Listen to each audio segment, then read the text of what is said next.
Cuando ordenó invadir Ucrania en 2022, el presidente ruso Vladimir Putin esperaba aumentar su poder e influencia. Algunos afirman que buscaba reconstruir la Unión Soviética, empezando por Ucrania y luego otros territorios, consolidándose como líder supremo no solo de Rusia, sino de varias naciones más. Ahora, casi 4 años después, está ocurriendo lo contrario. Putin ha fracasado en conquistar Ucrania y ahora comienza a perder control de regiones en Rusia. La historia se repite.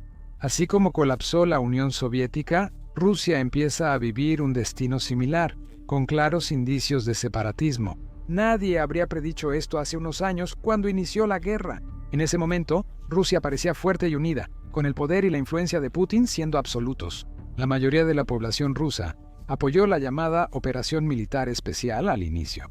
Muchos fueron influenciados o adoctrinados por la propaganda del Kremlin en televisión y periódicos. Si bien ciertamente hubo algo de disidencia, con muchas personas saliendo a las calles para protestar contra la invasión, gran parte de la población simplemente asintió.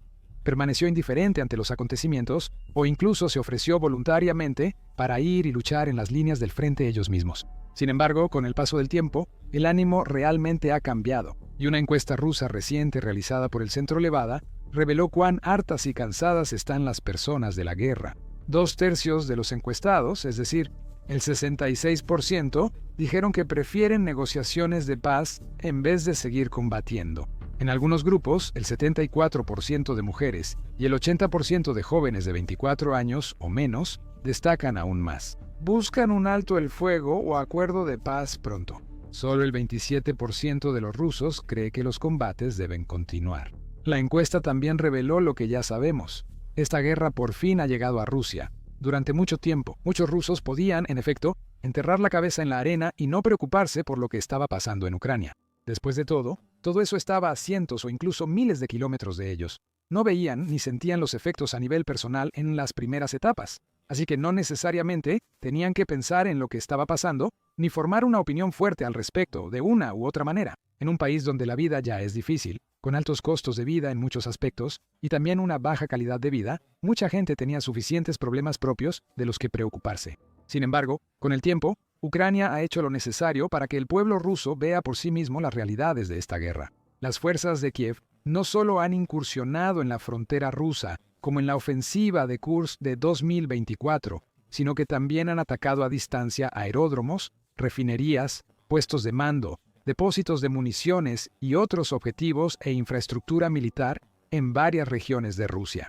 Muchos de estos ataques son presenciados y grabados por ciudadanos rusos, quienes ya escuchan frecuentemente el zumbido de drones ucranianos rumbo a destruir oleoductos, tanques de petróleo o activos militares rusos.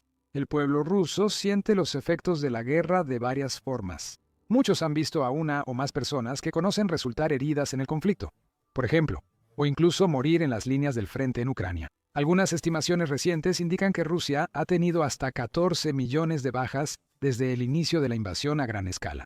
Algunos tienen amigos o familiares vivos que aún no han vuelto a casa, y se ven obligados a sentarse y preguntarse, a medida que pasan los días, si volverán a ver a sus amigos, a sus padres, esposos, hermanos, hijos y otros familiares cercanos alguna vez, o si ellos también simplemente serán sumados a las cifras colosales de bajas del Kremlin.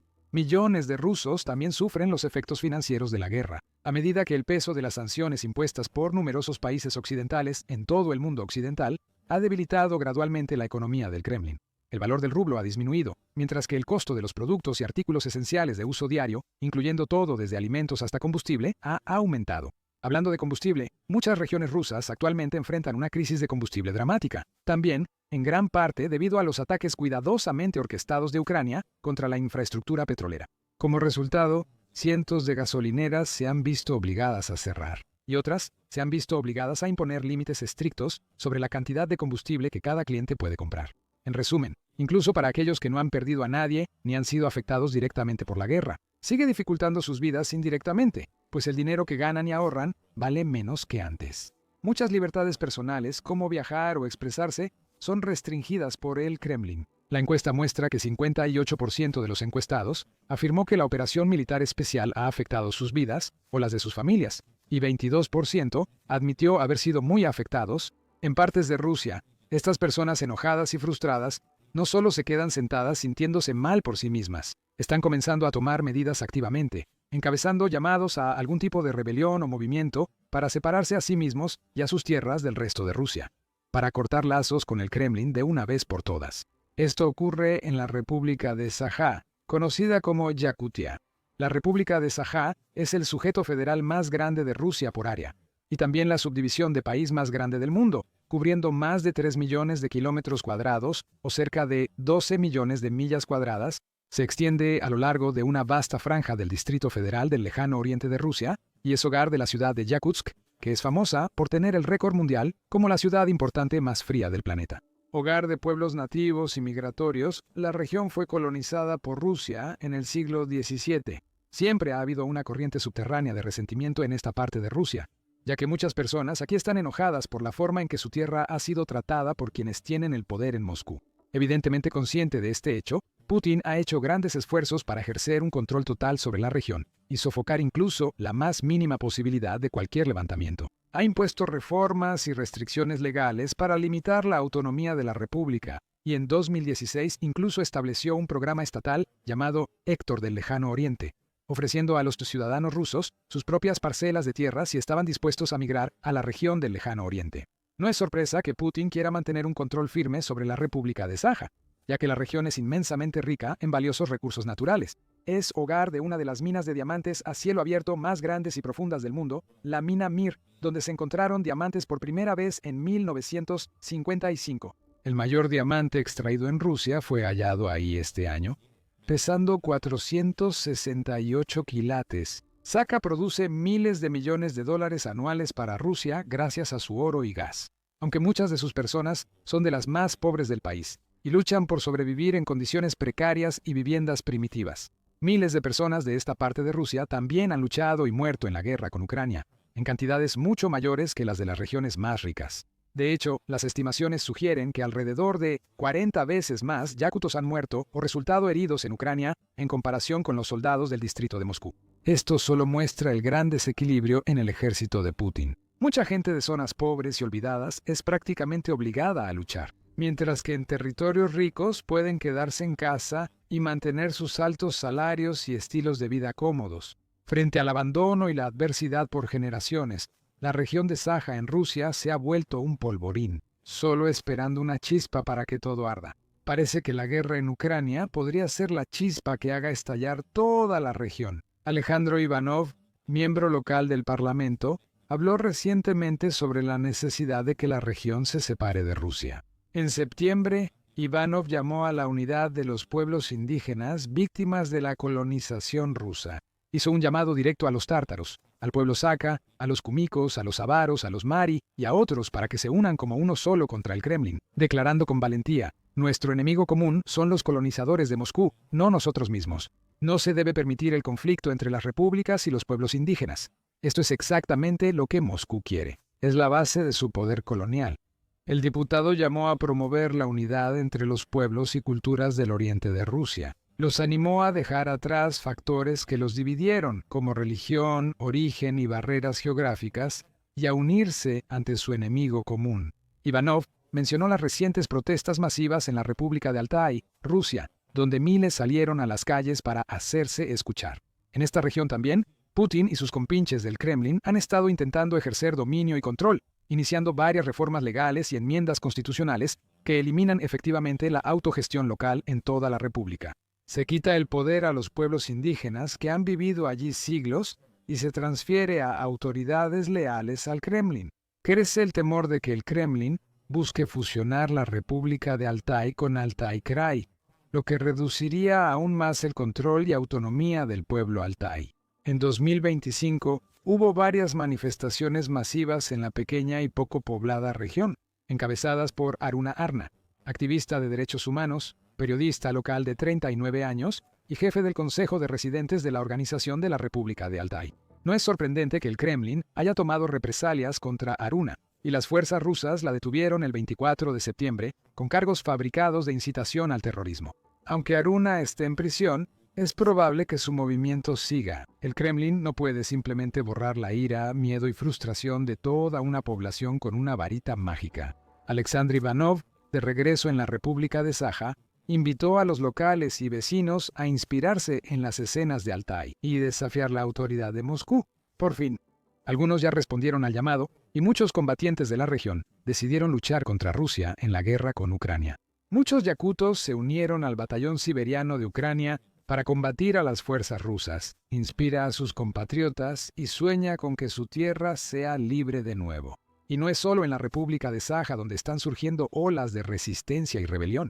De hecho, en la región de Ingushetia, la situación se está volviendo mucho más explosiva, por decirlo menos. En la inestable región del Cáucaso Norte, limítrofe con Georgia, la República de Ingushetia es el sujeto federal no urbano más pequeño de Rusia y hogar del pueblo indígena Ingush, con una población total de poco más de 500,000 de personas.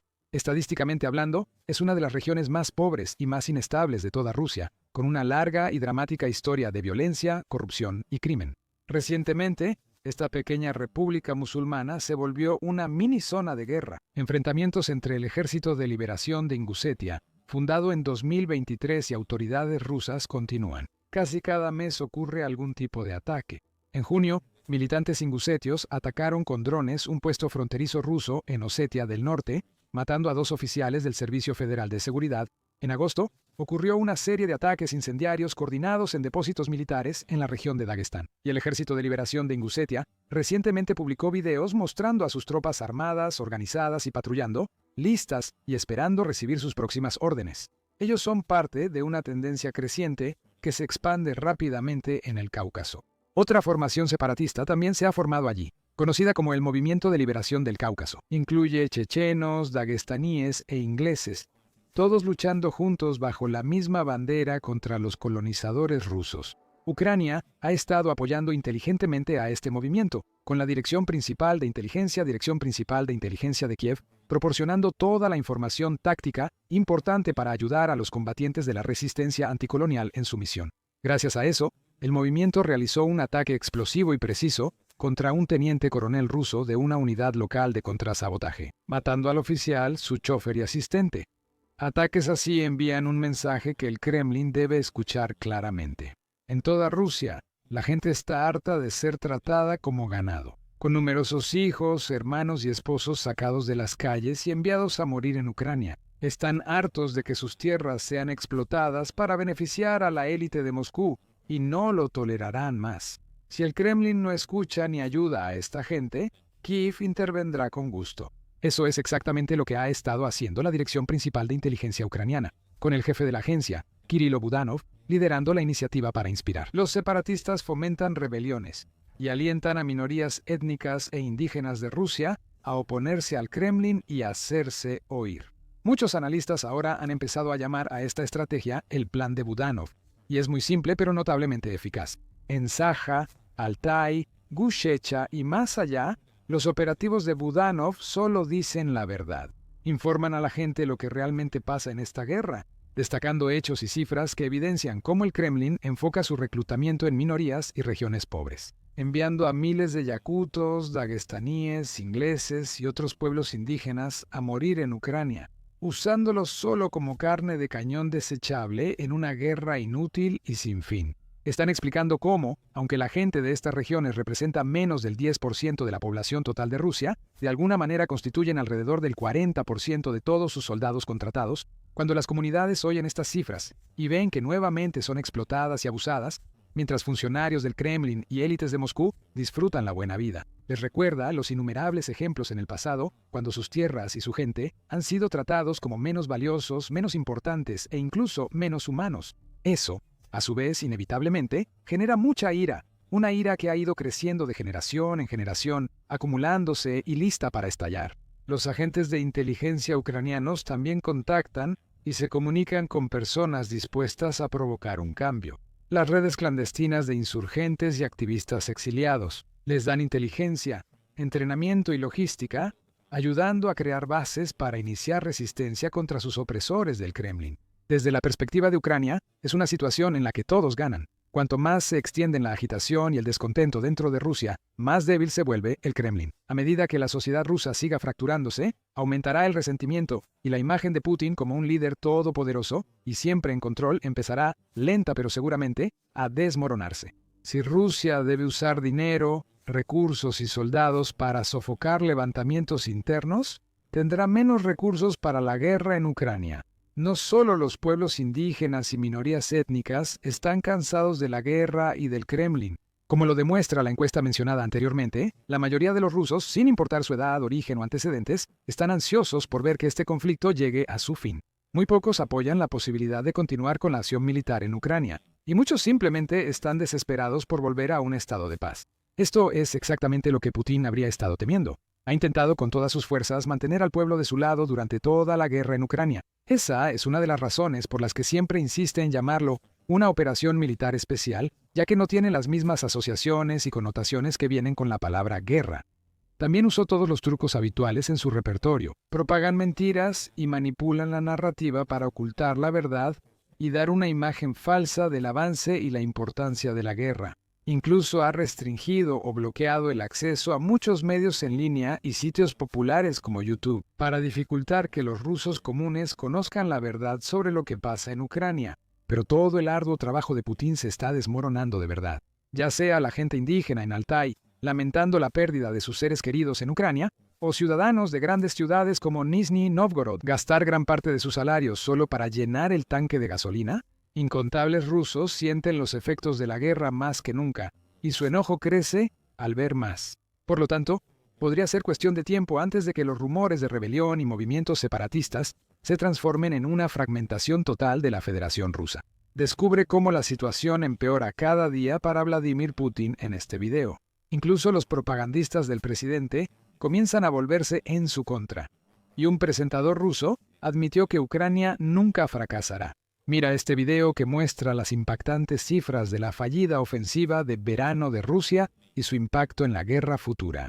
Si aún no lo has hecho, asegúrate de suscribirte a nuestro canal de confianza también, para que puedas mantenerte informado y al tanto de todo lo que está sucediendo en Ucrania, Rusia y otros países alrededor del mundo. Y gracias por vernos.